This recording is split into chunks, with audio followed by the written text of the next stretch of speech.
People desire peace, especially whenever there is a conflict and violence in a community or a nation. Then the frantic search for ways and means of achieving peace and bringing an end to the violence begins.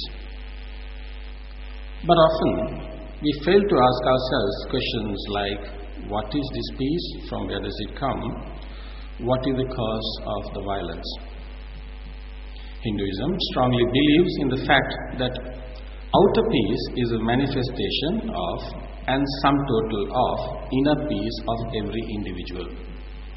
This peace can't be bought or brought from anywhere or anyone. Violence is only a symptom. It is an expression of our inability to tolerate the differences. While treating the symptom, a lasting cure for the cause should be sought as well. Absence of peace and presence of violence are different symptoms of the same disease. Lack of tolerance, lack of mutual understanding, lack of respect, and lack of love is the cause of this disease. A community or a nation is constituted of its members. Its strength and happiness depend not only upon the material wealth and environmental circumstances, but preeminently upon the texture and the composition of the individuals concerned. It is like an edifice whose strength depends upon the quality and the material of the bricks used and its constructor. The secular plans and scientific achievements of the present age are certainly magnificent and acceptable, but when applied in practical life, they seem to entomb our peace and happiness. This has been the unrelenting experience of this materialistic civilization. Redemption lies in the happy marriage between the secular and the sacred, between the science and religion.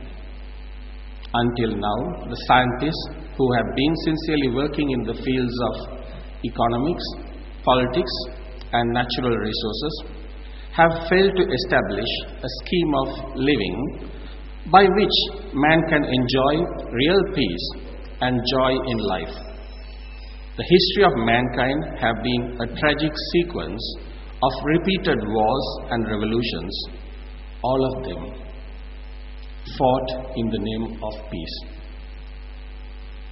The only peace that we seem to know today is in the exhausting, fatiguing, and demoralizing pause between two wars. None of the wars and revolutions have succeeded in discovering a perfect and peaceful system of government where people could live in contentment and happiness, which is their birthright.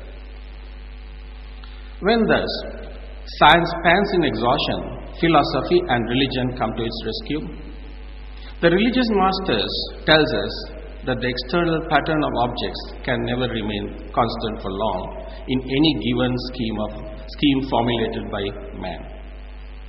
The pattern changes continuously.